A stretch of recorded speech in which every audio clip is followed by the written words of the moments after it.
it's Meredith and Alex. Say hi, Alex. Hi. So we're in the car this morning. It's a Tuesday morning, headed up to Callahan to ride some horses. So Alex's main extracurricular activity right now is horseback riding.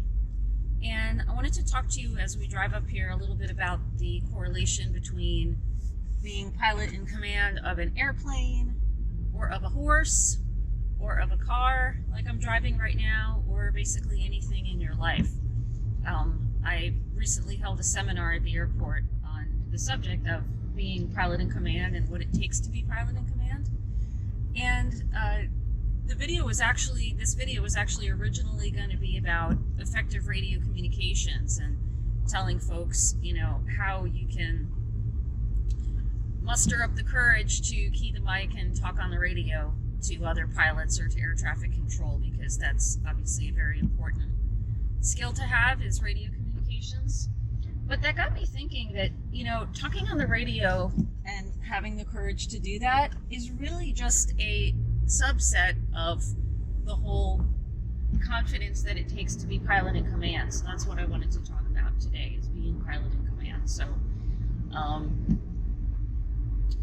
for me personally, I've always thought that becoming a pilot has helped me take control of situations in my life outside of the cockpit. That's one of the things I talked about at the seminar the other day. How, if you have the mentality that you are in control of your life, that you can take charge of a given situation and not just sit there and let the situation or the person or the institution or whatever it is roll over you, and you're not just going to roll over when presented with a challenge, you're going to, tackle it.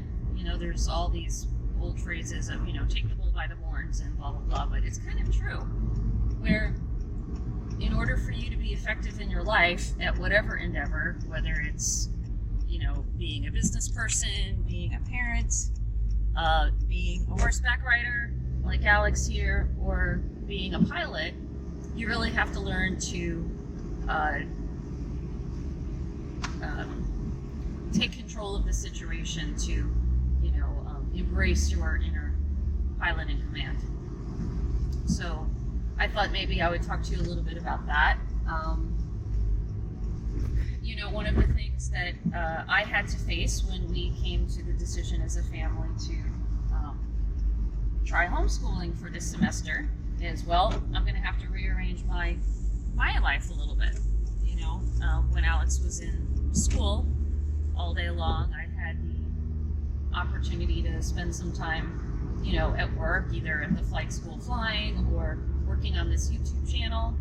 So you may have noticed that my last video was over 2 weeks ago, and that's because we've been kind of busy doing math and science and riding horses and doing lots of homeschool things at 4-H we've gotten involved in. Totally awesome work, by the way. We've been so impressed with these folks, and they're actually teaching kids to be pilot in command of their life in lots of ways too. They have lots of leadership programs. So anyway, back to my ability to be pilot in command of my life as a mother, right? I had to decide, okay, homeschooling is the right thing for us because, we weren't getting the educational support from her school that we needed. I talked about that in a previous video. So we had to decide as a family, okay, we're going to take charge of the situation.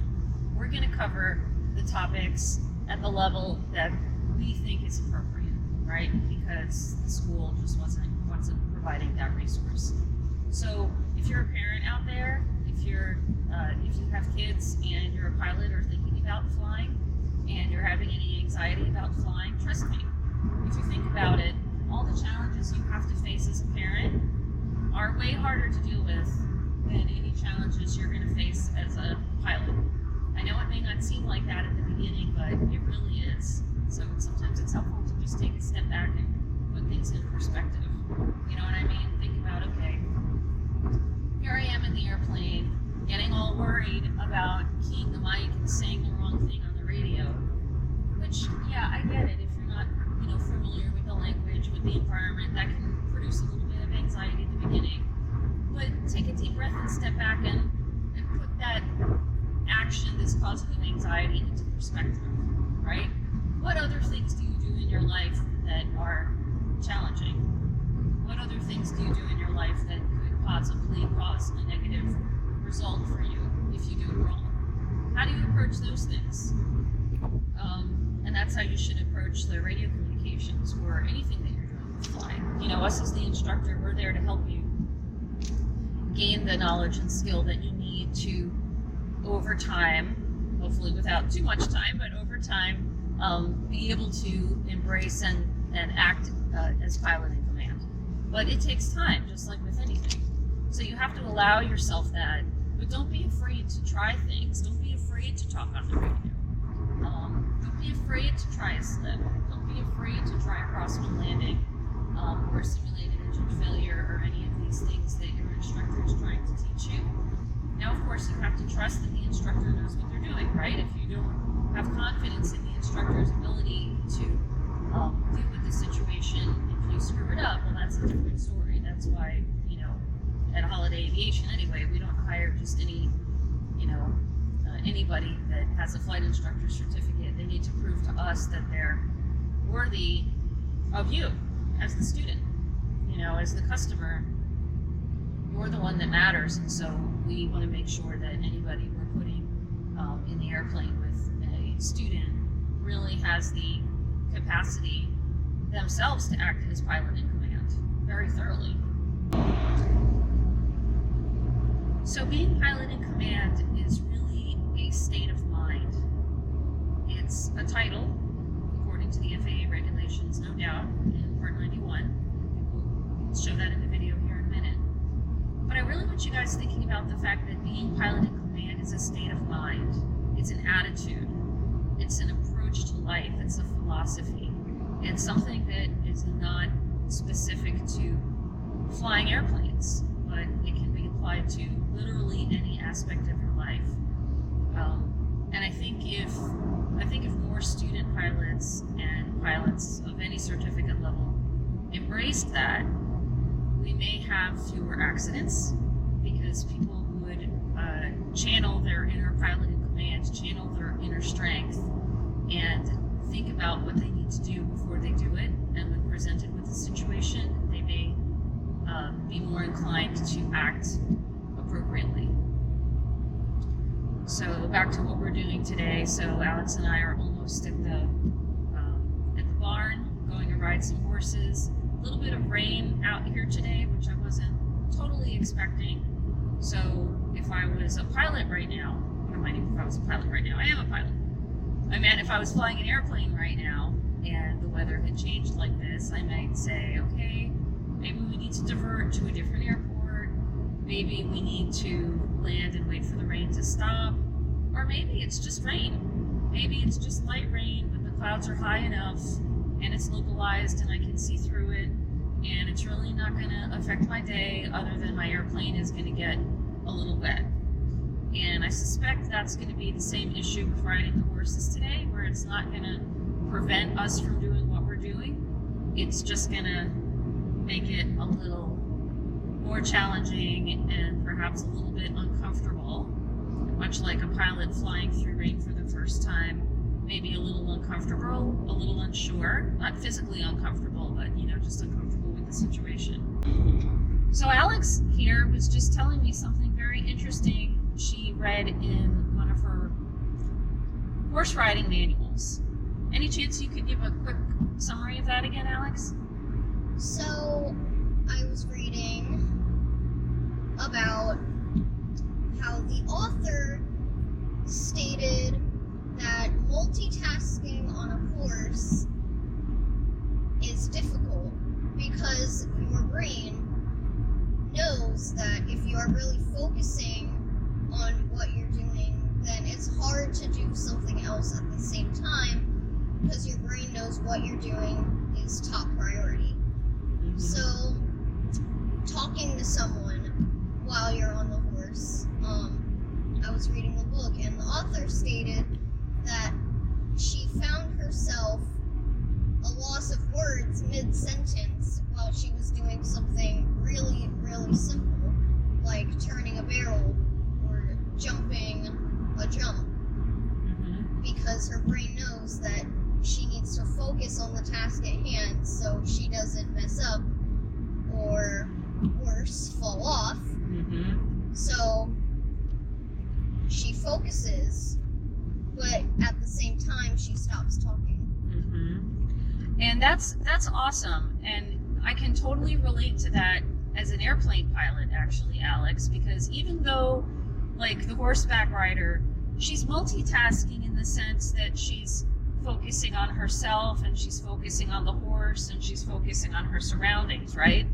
But the prioritization of the tasks is important. She realized that prioritizing the talking would be counterproductive. So she's better off stopping talking and focusing on the horse, because the consequence of not focusing on the horse would be, like you said, falling off or getting injured, or best case scenario, she screw up the barrel and maybe lose points in a competition. And it's kind of the same thing with pilots. We have lots of things that we're kind of doing simultaneously, but oftentimes we have to prioritize those tasks. As pilot in command, for example, when we're flying with passengers and the passengers are in the back seat going, bah, bah, bah, bah, bah, oh, look at the scenery, look at this, blah, blah, blah, blah, blah.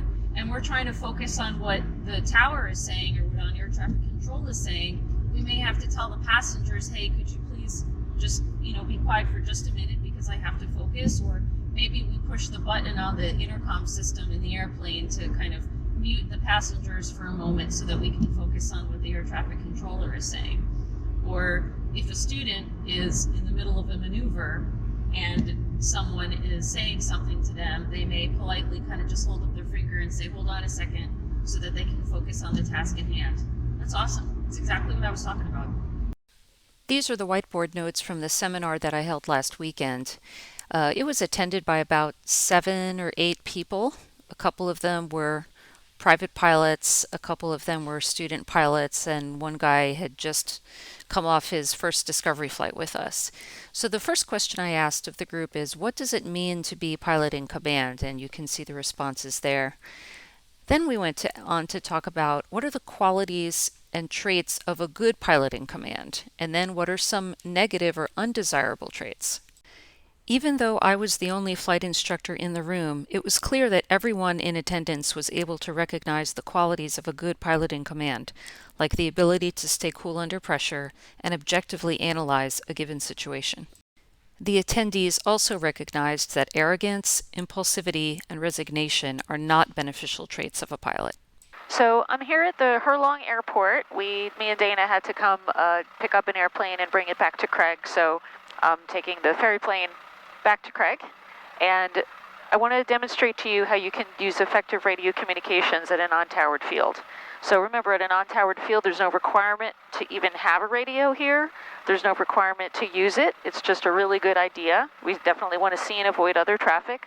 But let's face it, I want to use all tools at my disposal to make sure that I'm really keeping track of where everybody is, finding out if there's anybody out there. So I've got our Sentry Mini plugged in. It's an ADS-B device. You can see it right there on the window. And I've got it connected to my ForeFlight. So I'm just going to scan on the map right now and see if there's anybody in the vicinity, maybe see if there's anybody that looks like they're coming inbound. And I don't see anybody right now. My run-up's complete, so I'm going to be airborne here in just a minute or two. So at least on the ADS-B, the traffic looks clear. Now, I'm taking off on runway 25, which is going this way, but there's another runway 29 at Hurlong, which is actually a little bit more favoring the wind today. But when we arrived, a bunch of people were using 25. It's the runway that's closest to the FBO. I'm comfortable with the crosswind component, so I'm comfortable departing runway 25. But nonetheless, I'm aware of the fact that there could be an aircraft out there, perhaps not using a radio or doesn't have their transponder on, that could be coming in to land on 29. But in any case, I'm going to announce that I'm departing on runway 25. And the good news is, even if someone is coming in on 29, right, and I'm making a left downwind, I should be able to see that person as I'm turning crosswind. So here I don't think it's going to be too much of a big deal, but I just wanted to talk you through my thought process. All right, the coast looks clear. Do I stop recording? No, you can keep it going. You can keep it going. So I've got my emergency plan in place. Everything is set. Get my lights on, and I think we're ready to go.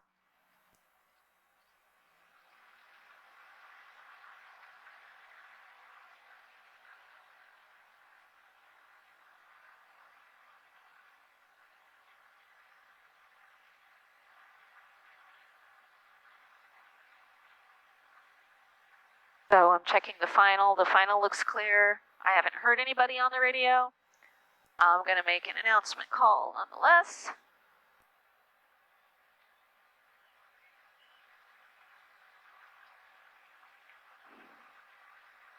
Furlong traffic, Cessna 65842 departing runway 25 will be a eastbound departure. Furlong. Still checking the final.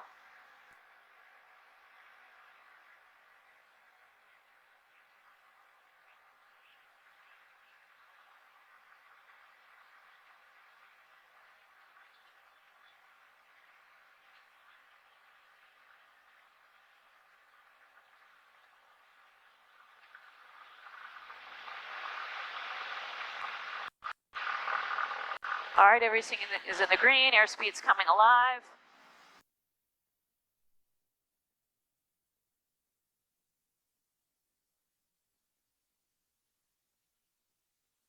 Made good power.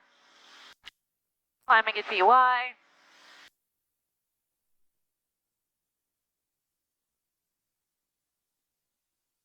And looking all around for traffic. Because again, we're a VFR airplane. We got to make sure we're looking out the window for anybody who could be a potential conflict.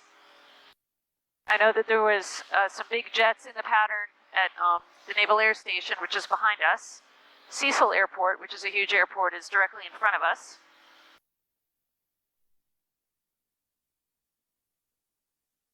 All right, I'm going to check left, make sure nobody is there. And I'm going to turn onto my left crosswind in preparation for departing back to the east. And as I make my climbing turn here, I'm going to scan the approach to runway 29, just in case somebody snuck in on that runway. Skylane 488, left crosswind, runway 25, Brooklyn.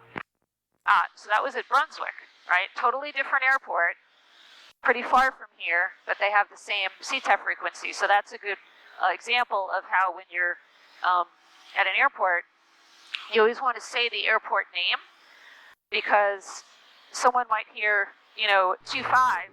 Skylane 488, turn left downwind, runway 25. So that guy is saying runway 25, and I just took off on runway 25 here, but he's at a totally different airport. So if he hadn't have said that, I might have said, well, gee, who is this other person who's on runway 25? Some invisible airplane.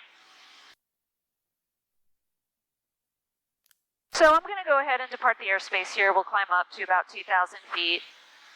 And on the way, we're going to, again, keep a good visual scan for everybody. I'm going to keep my frequency on the CTAF here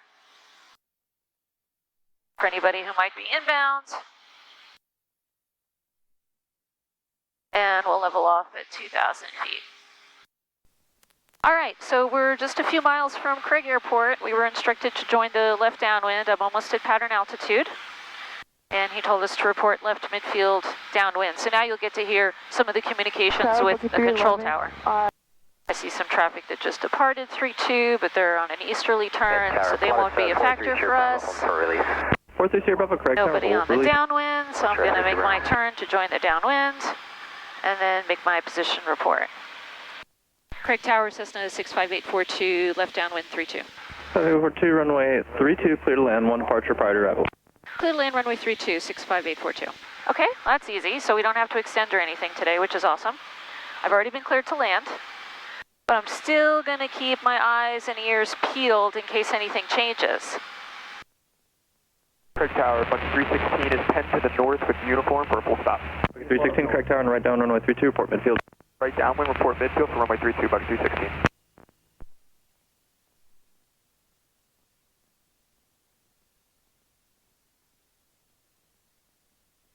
Tower 9725, we can take 23 at Fox if able.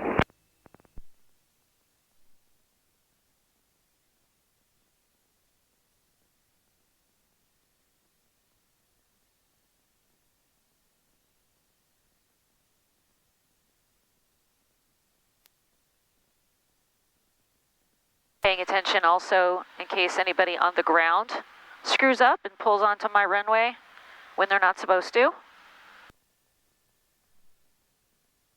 So far, everybody seems to be behaving, which is good. Clear for takeoff, fly runway heading. 32, clear for takeoff, fly runway heading. 4830 Bravo. And 65842 is on short final. 65842, go around left side. Go around 842. Traffic not available.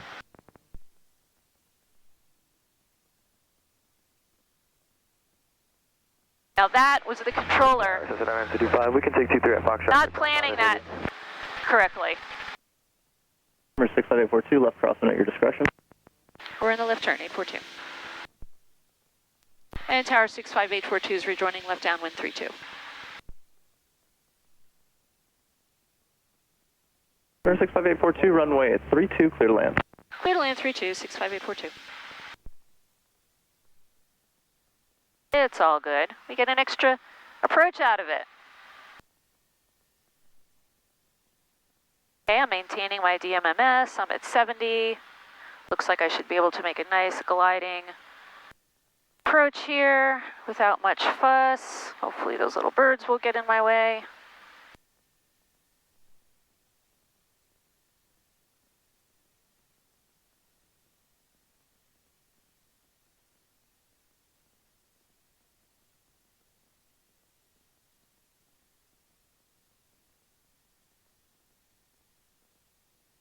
Traffic not available.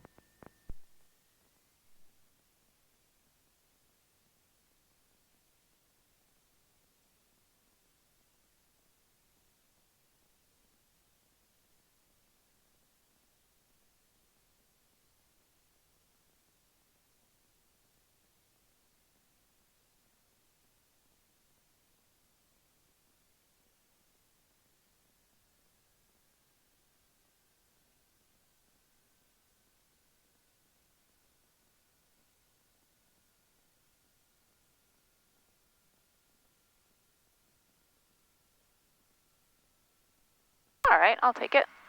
Number 65842, left and off 5, full toward alpha, contact ground point 8. Over to ground, thanks, 842. Oh, it all worked out. But that's just a lesson in how you always have to pay attention to what's going on, be prepared to go around, not get excited about it, just do your job. 32, cleared for takeoff, go left. So here's Alex riding her horse. Well, it's not her horse, it's a borrowed horse. Kind of like our students rent airplanes, we rent horses. Much better option for us right now, since I don't have any property to keep a horse. All right, that's good, baby. Bump him up, bump him up. Get him moving, get him moving. Now put your hands forward as you bump him. You want to bump him with that spur. Let me see you get him moving. Okay. All right. There you go, stick him harder. Come on. Don't beg him. There you go. Now put your hands forward. Now see how he's moving now? See, that's what we call a working walk. Okay. Now you can just go to one hand. Just hold them reins with one hand. There you go. All right. Now step him up. All right. Now he's drawing a circle for you. I want you to be in control, okay? So I want you to do a big old circle right there. How we doing? Look where you. I think sometimes pilots forget that airplanes are just stupid machines. Unlike horses, which are pretty intelligent, airplanes will behave exactly the same regardless of who is sitting in the left seat. It's up to the pilot to take control. That's what it means to be PIC.